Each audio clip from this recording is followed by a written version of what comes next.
Okay, sige. So, recording starting. Okay, 3, 2, 1. Hi, everyone. Good evening, good afternoon, or good night. Um, we're here today because this is a very special day for us. I'm here today with the director of TARANG, Mr. Arvin Belarmino, and I'm Patsy Ferrer, the executive producer of TARANG. And first and foremost, we would like to go ahead, Arvin.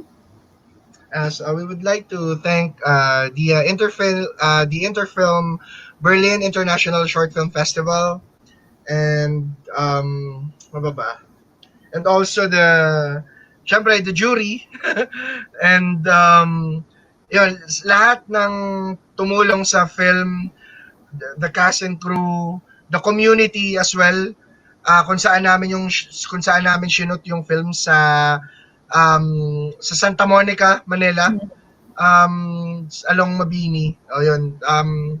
And yun, syempre kay Patsy sa tiwala sa syempre as an executive producer na nagtiwala sa pelikula. And ayan. Yes, of course, we would like to thank the jury, the festival itself, Interfilm, and the cast, the crew, everybody who helped made this film possible. Thank you very much. It's been quite a year for everybody. 2020, it's not easy, and a lot of things happened from the pandemic to the typhoon that hit us here in the Philippines. Before we go any further, of course, we would like to announce that a percentage of the prize money will be donated to those who were living in the area where we shot the film. For those who did not know, the story of the film is a it's an adaptation of real events. Arvin met with the real uh, people behind the story, and we would like to give back to the community by, of course, giving the percentage of the prize money to them. Apparently, the entire block of where they live, everything, the houses were destroyed. Some of them are not habitable anymore, and this is why I think we are so lucky to be given this award at this time, and this will be put into good use. So thank you very much, Yes. for film. And Yes. just to add, like on a lighter note, um I'd like also for our director, Arvin, to share how the film came about, because this is a real thrill of a story to tell of how it came about from the conceptualization up until Yeah. we executed the the film. So I want you to, because I don't think that we had any interviews about this before. Mm. So how did you Yes. come about the story? Because that's very, I think people would really love to know about that. Yeah, sure.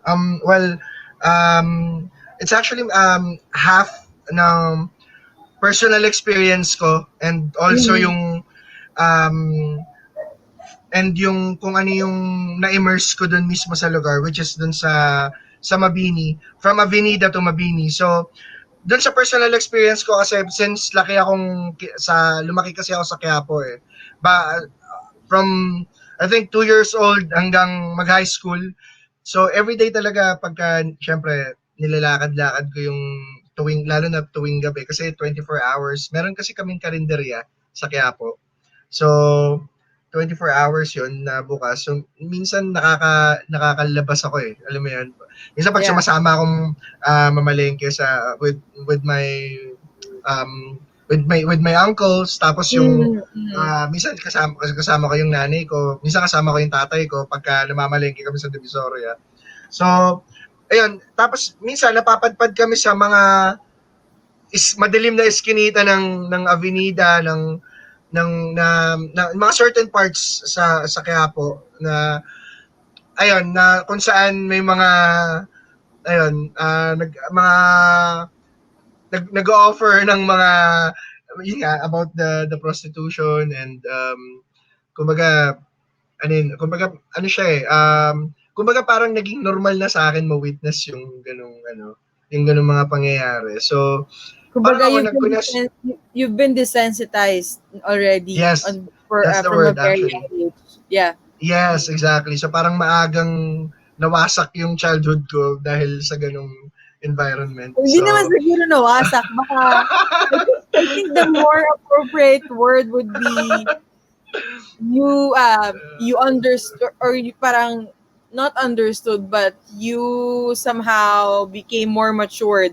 You grew up tama, faster. tama. Hindi Yes, naman oo, nawasak. tama. Nothing happened to you naman. Hindi, nawasak in a good way. Kasi mas naging open ako sa kasi That pero that's the proper, yeah, that's the right thing to uh, say. Yeah. kasi Kasi I just don't want people to think that like what happened to him when he was younger. What? pero actually parang mas naging sensitive ako dun sa topic na yon na parang since it's it's a very personal may personal connection talaga siya sa akin sa sa proseso ng kung paano ko naiintindihan yung komunidad, yung mundo habang papunta pa lang ako sa teenage life ko. Kumbaga yun yung maganda doon Kaya feeling ko naging genuine and authentic yung message nung gusto kong isulat about doon kasi meron akong gustong um, ako mismo sa sarili ko like habang dumadaan ako doon sa immersion parang mas gusto ko pang mas laliman yung pag-iintindi Yeah. sa ganong sistema na sumasalamin din dun sa society na parang ang tagal ko na kasi siyang yung alam mo yung ako as a writer kasi ang dami kong iniipong mga Sorry. concepts. Yeah. As in high school pa lang isa yun sa mga hobby ko nung na mahilig akong gumawa ng mga short story.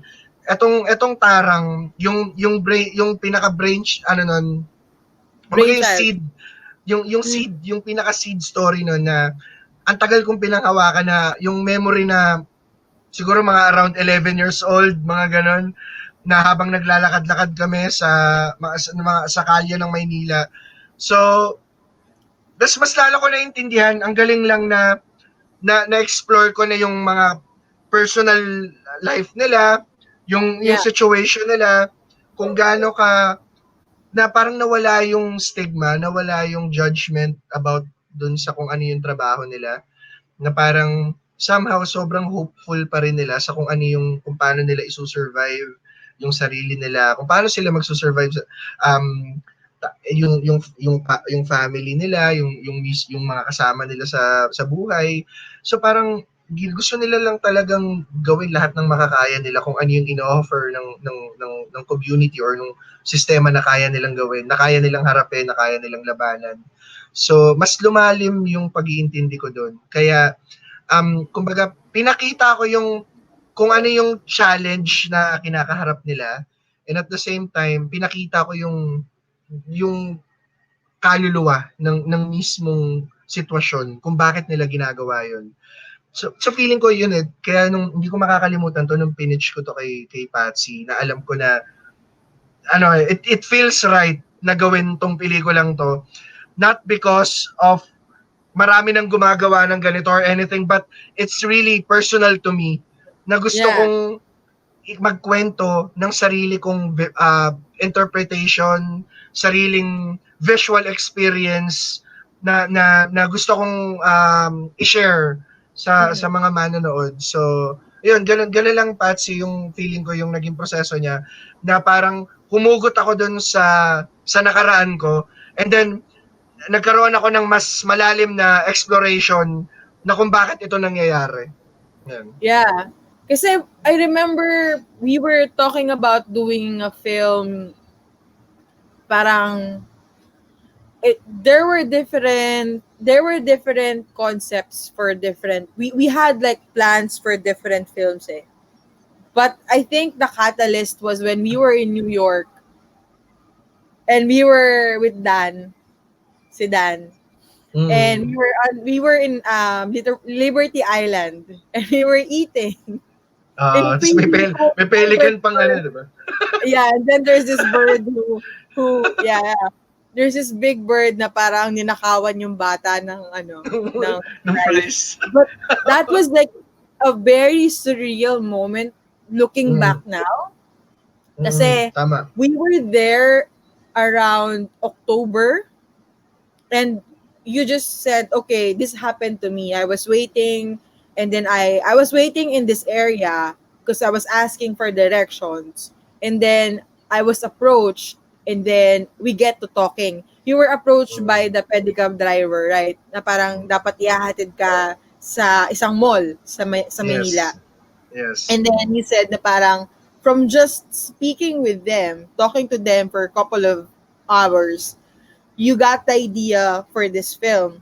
And actually, the twist there is, if we don't want to spoil the people, like ano yung ganyan ganyan, but Ah, what the plot twist is. But I think that was the hook that got me and Dan, I think for sure, na parang, oh shoot, I think this is gawin gonna go. natin to. Yeah. Oh, And we yes. were like, yeah, yeah. And then I think from the moment when you planted the seed to us, we were brainstorming under the foot of Liberty, Lady Liberty. And we were like, imagine by this time next year, there might be an award for this. And it was just like a year? Was it a year ago? 2 years ago? It was like, 2000, ano yun? 18. 2018 yun. yeah, when we were in New York. And then 2018. yeah. And then we started pre-production like right after we landed. Mm. We started casting, pre-production, location. Of course, the location is, we don't have to hunt the location because we wanted the location to be part of the character because the location Ah, is really where everything happened. There, I think exactly. the fictional part there is just in 100% scale. The fictional part is only 20%. 80% of the story is actually true stories. We just have to um, we just have to tell it in different point of views, from a point of view of one character to the next, the next. But yeah, like thinking about it now, and the hardships that we have to go through to finance this and put this together, because Yes. we made this we made this like overnight, one day, literally just like one day. Mm. And everybody who knows us knows that we don't do films 2 days. We only make it one day. It's a That's short why the film. short film, they're always like, what? One day? Kaya nyo yan. Why? Why not? It's like the norm. And then whenever people tell me, oh, we have to shoot this in 2 days, I'm like, why? But yeah, Ang, but yeah, the surreal moment there is New York being part of the entire story. And yeah, like thinking about it now, the things that we talked about there, mm, it really um it's happening now. We were thinking about sending this to festival, and now we yes, I agree. we've been, I think we've been part of one local festival, and then this one, Interfilm, Yes. is international one that we've been part of. And luckily, Yes. after a grueling 2020, a good news emerged, and thank God it happened. Of course, we're very very thankful to the jury and to the festival, who really saw the message and the story Mm, all throughout. Yeah, so thank you very much. But yes, it was an incredible, even the making of this film is actually very incredible. The people who we work with mm. overnight, who were, even though they were tired, they were still doing their jobs. You were almost losing your voice. Yes. Yeah, actually you lost your voice by the end. And we Ano, were alam mo yung arguing parang sobrang, we were arguing so, at some part, but then I was like, I cannot argue with you like right now because you don't have any voice. Like none of it's gonna matter. Natatawa ako yung meron akong megaphone pero parang mas gusto kong sumigaw kaysa sa Ikaw, gumamit ng megaphone. Yeah, yeah. Parang ano mo yan. Pero I mean, feeling ko kasi um, kaya sobrang nag-make sense din talaga nitong pelikulang to. For me, iba kasi yung pakiramdam talaga na kung paano nagkakaroon ng ng balanse yung isang ah gusto mong ipalabas. Halimbawa, Yeah, it's about violence or it's about this or it's about yung correct. mga parang kumbaga mga controversial films and all. Pero at the end, parang ako mismo as a filmmaker, as a director, parang gusto Mm, kong i-explore kasi yung human side din. Yung yeah, yun nga yung kaluluwa nung kung ano yung pinagdadaanan, bakit nila to nagawa, bakit nila ginagawa at para saan. yeah. Alam mo yan, parang The means to the end, the means to an end. Yeah, you're correct. Correct. exactly. Tapos Yeah. parang yun yung parang pakaramdam ko talaga na somehow hindi lang to just another porn poverty film or any yung mga ganong na parang for me I it's hate about that term. Oh my gosh. pero I mean ako kasi talaga personally meron akong sariling stand about that about our film na Yeah, parang kung paano mo kumbaga kung paano mo bibigyan ng kabuuan doon correct. sa mga pagkukulang ng sistema, alam mo 'yon? Na Yeah, makikita, kumbaga malalaman mo 'yun sa sarili mong interpretasyon doon sa yeah. film So parang kasi syempre lahat naman tayo meron kanya-kanyang, 'di ba, may kanya-kanyang Mm, storya ng buhay pero yes, hangga't nakikita ko na it affects me as an artist correct. and kung paano niya naapektuhan yung existence ko and kung paano Mm, pa mag-move forward sa buhay. Hangga't meron akong ganong storya na naaapektuhan ako, I wanna share it to everyone. yeah. Tapos kumbaga in my own style as a director na kung paano ko siya i-deliver or i-execute. Mm, And I'm just so lucky na may naniniwala dun sa ganong klaseng lengguwahe ng pelikula ko katulad mo, Patsy. So, of sobrang grateful course. talaga ako na, kumbaga, tinulungan mo akong mabuhay yung, alam mo yon yung sigaw na gusto kong Yeah, ilabas. So, parang, to see it in a big screen or yeah. to share it overseas, hindi lang dito sa Pilipinas. And feeling ko hindi ako titigil na gumawa ng mga ganitong klaseng pelikula na nagpapaapekto sa akin as an artist. Ayun. Mm. Yeah, And and of syempre, course, I would, ano, mm. sorry. Go ahead, Parang go ahead, go ahead.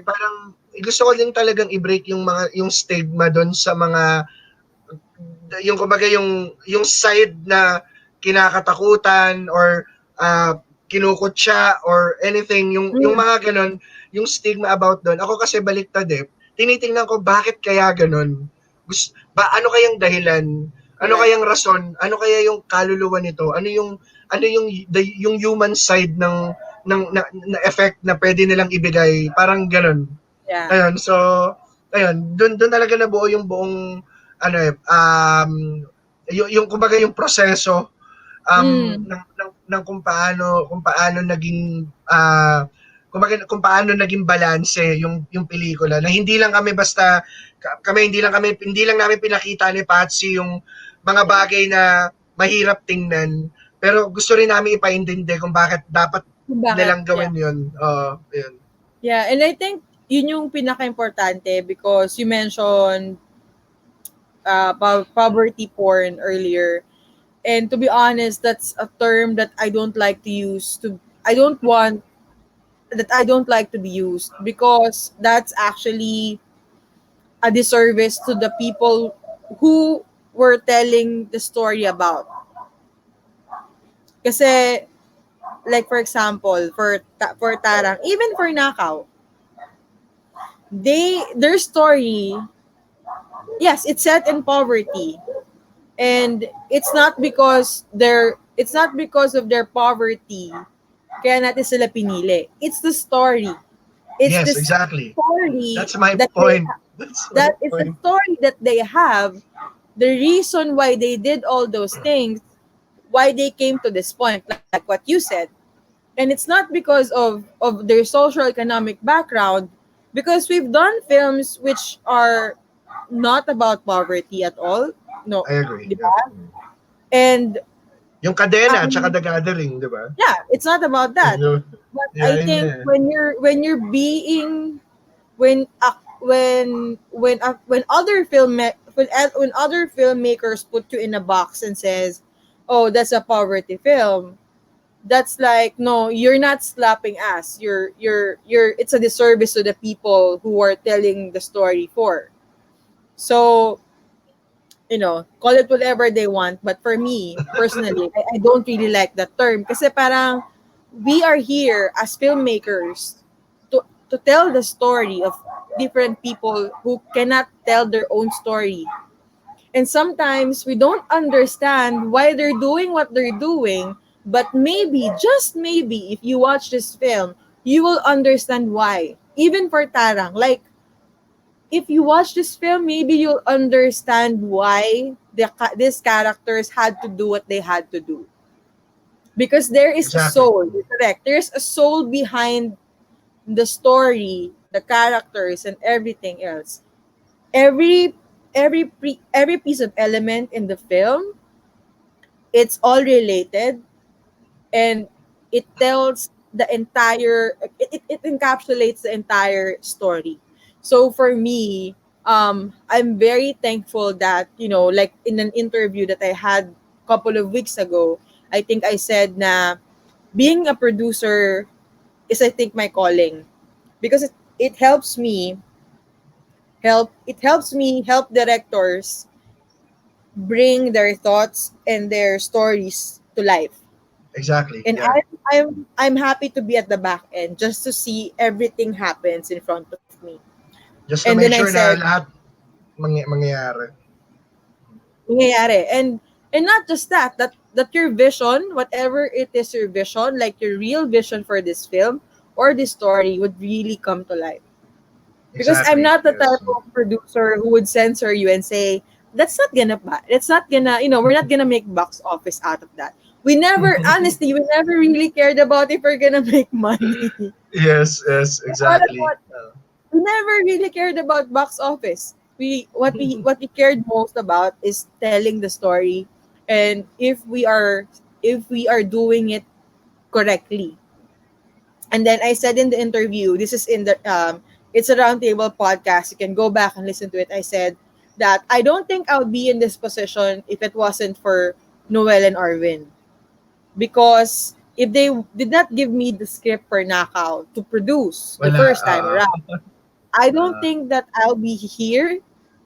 First of all, I don't think that there will be Cut Print Productions, there will be Cut Print Podcast Network, and I don't think we'll be sitting here together. Cut Print Productions' name was derived when Arvin and I were walking from our office going home. uh, And then he's asking yes. me, ano kayo maganda pangalan na ano? And I said, Cut Print. And people don't know what cut print means. It's a term. It's actually a term in film. In the scene, when you say cut print, means that this certain scene will go to print, because before then there's film, so print. So Yes. then Black Print Kumbaga Productions. tribute. And then Tribute sa yeah, dati. then of course the birth of Cut Print Productions, and then we went to Cannes.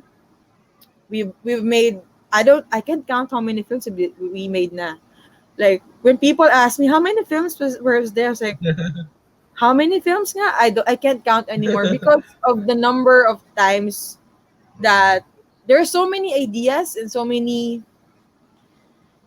we had so many ideas. Like, okay, we can do that. We can do this. We can do that. uh, tas, And I and, never stopped believing in you and Noel. Kasi parang, yeah, there's always something good to be created, and people deserve to see it.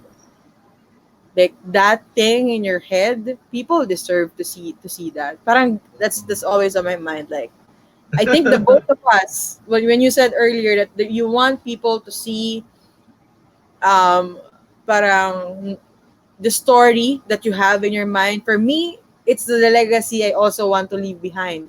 Is, people would see our films even if we're gone, 'di ba? Katulad nila, I don't want to compare us to Lino Broca or anything, but I'm just making an example. Like, their films live on forever even though they're gone.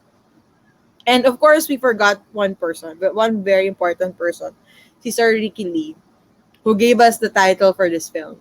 Yes. Oh, tinanong ko sa kanya yung Yeah. yung kung anong pwedeng magandang title nun. Madaling araw yun eh. Parang pinonsult ko sa kanya kung ano yung parang yung pagdabog ng paa. Oh. Yung term na yun. So, yung pagtatarang. So, parang wala lang, ang galing lang.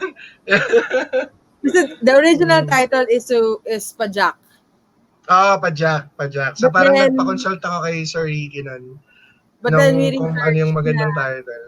yeah, there was a title na already na Pajak. Then you were like, oh God, Tama. we're gonna call this bicycle, tricycle, or whatever. And then they're like, then, just to add pala, yung about dun sa one-day shoot, kumbaga feeling ko, kaya nagwo-work siya sa atin. Kasi yung pre-prod natin, yun ang matagal. Like months.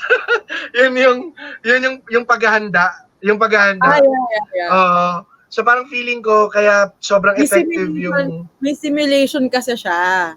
Oo. Parang we simulate everything na plan A, plan B, ganito, ganyan. Exactly. So parang feeling ko, pwede talagang mag-work yung one-day shoot kung talagang didisiplinahin mo yung sarili mo sa pre-prod.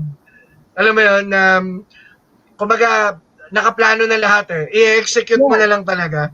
So parang, yun yung feeling ko na maganda rin sa team natin, sa cut print, sa Halicon, sa lahat ng nagiging involved sa sirkulo natin, sa ano natin mismo, sa network natin, Patsy. Parang, nakukuha natin yung parang work ethic nila na gano'n, na parang kumbaga kung alam lang nila kung gaano kahirap yung preparasyon na ginagawa natin. So we move ayun. fast. I think we move fast. Kasi when you visit other shoot, like yung waiting time, yung waiting game, it's longer for other shoots, but when they go to our shoot, it's like 1, 2, 3. Okay. Tapos na yung scene na yan. Next scene. Like whenever I teach other producers, or especially for Noel, I would say na if the set A, if you're shooting at set A, set C should be ready already. Sa atin naman, tuhog siya parate, di ba? So we go tama, kung paano gagawin yung tuhog. Paano mo gagawin yung tuhog? So that has been our discipline. Even with Noel, that has been our discipline. Like, it should be, the flow of the shoot should be logical, even if hindi siya chronological. Yes, I agree. Diba? So that's our secret. Pero, so for example, if I have 10 scenes in this place, let's do all the 10 scenes na here. Regardless kung mag-change costume ka or whatever. Do it here na. And so you don't have to come back here again. Sobrang DIY yan, no? Then move on to the next scene. Ganyan. Yeah, and everything is DIY. The people we work with are very surprised. Like, oh, ganun pala yun? Yeah. Kailangan namin wala kaming crane, so naghanap kami ng ladder. Remember Nakaw? People thought in Nakaw we had a crane. But that was Tristan. Lang yun. Up the ladder with the camera. Meron lang ladder yun. They thought like we had a crane. No, we don't have that budget. We had the person going up the ladder, holding onto the ladder, and then the camera. Mismo. Tapos, feeling ko mas napadali din tayo sa Tarang dahil dun sa community, yung mga tumulong sa atin. Yung mga sidecar. The people who are involved also, yeah. Exactly, yung mga sidecar boy doon. Mismo. When did we shoot? Tapos it was around time. Christmas, magi-Christmas noon, di ba? Parang ganitong panahon tayo nag-shoot noon. And they were so happy. They had food.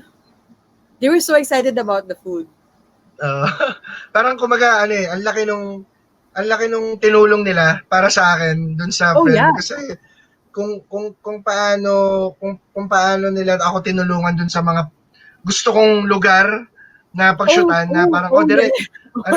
dito tayo, tingin ko magugustuhan mo to. Oh, Parang, yes. alam na nila, kumbaga kasi kwento ko na sa kanila yung storya. And then, na-visualize agad nila kung ano yung mga, alam na kagad nila kung ano yung gustong ma-visualize. So, sobrang laking tulong talaga ng community doon sa Mabini. Kaya, yun. At hindi madali mag-shoot doon like those places na you had to shoot.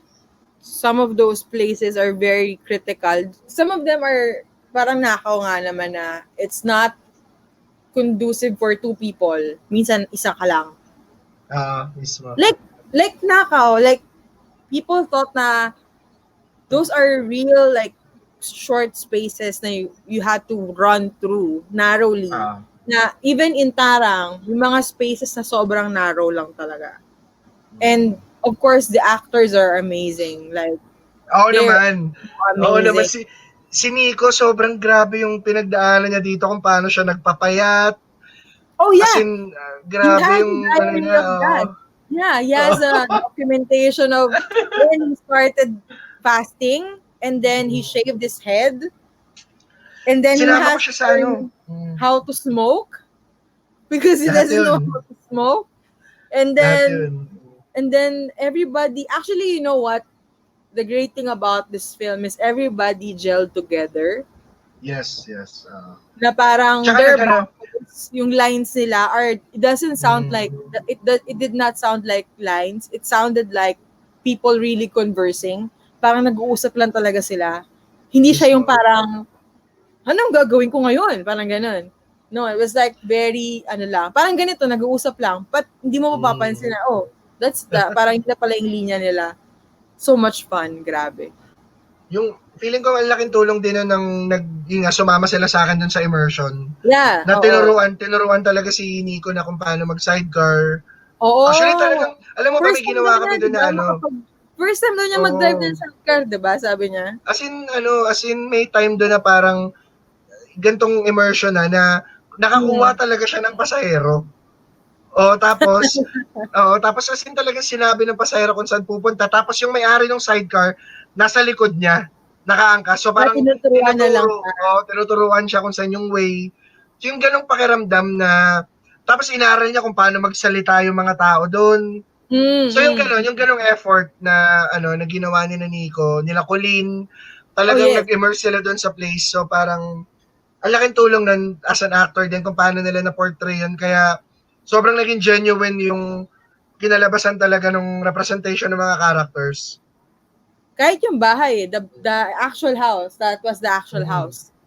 So it's actually, tulad ng sinabi ko, that's one of the places na mahirap mag-shoot kasi isang cameraman lang ang kaya sa loob. And mismo yun. Hirap na hirap sila Tristan nun. Oo, kasi yung baby, si Coleen, hindi. Hindi si Coleen yun. Ano si Nikko. Si Nats. Si Nikko, tsaka yung baby, tsaka yung cameraman. Tristan, which is Tristan. And then, dalawang cameraman. So, parang, dude. Sobrang, pagbalik niya, they're like, hindi ko alam paano namin na-shoot yun. Pero it's so fun, yeah. It's a tribute to the people who, and I hope na they're okay actually, I hope they're doing fine kung nasaan sila ngayon, kung saan sila safe na nilagay ng government. Actually, nakakausap ko naman yung isa sa kanila, si Jericho. So, ayun nga, parang sabi ko, bro, anytime after namin, yun nga, once na makuha na namin yung prize, siya naman yan. So, parang, sige, direct, kayo na po bahala, parang gano'n. Bayat alam mo yan, parang, sobrang, kumbaga wala talaga silang iniintay na kapalit or anything. Parang ako pa nga yung kasi nakita ko lang sa post niya na nag-story siya, nagliliparan na yung mga bubong nung bahay nila. So parang ako na mismo yung nag-reach out. So actually November pa yun . So parang sabi ko, bro, actually, bala ko palang maglilikom ng parang fundraising and all. Pero since, eto na nga, binigyan na tayo, biniyayaan tayo. So Mm-mm. parang, we just want to extend help din dun sa kanila. Yan, Yeah, speaking of help, gusto ko rin mention yung talagang tumulong din sa atin sa, sa, sa Tarang, sa Team Tarang. Siyempre, andyan yung clay shop na mm. ng gamit, di ba? Oh yeah, yeah. Tapos, Yes. tapos Um, of yung course, sila Tristan for Skyrocket. Treatments, yeah, Skyrocket. Oo. Skyrocket sa Um, color grading eh. Sa color grading sila nagkaroon sila nag-offer sila ng for color grading ng for Tarang. grading services. So ayun, Si sobrang Jun, si nakakatuwa, ang Jun daming ba? tumulong. Kasama. Si Jun. Sina, ikatatlo? Si ikatlo, yan. Yeah. Zion Philippines, tama, Zion Zion. Philippines. Yes. So, Yung Caseland, grabe yung Zion, mga crane. oo, Grabe yung yun. mga nagpahiram sa atin ng gamit. Sabi nga namin, Sobra yun. it took a village to create this film, and Yes. we are very thankful to every single person who made this happen. Yes. And Ay, kay sa Ma'am mga Net, especially kay Ma'am business, Net din na nakikipag-usap sa mga pulis. Si Ma'am Net, 'di ba? Yung nag-asikaso ng mga permit. So, yeah, yeah. ayun.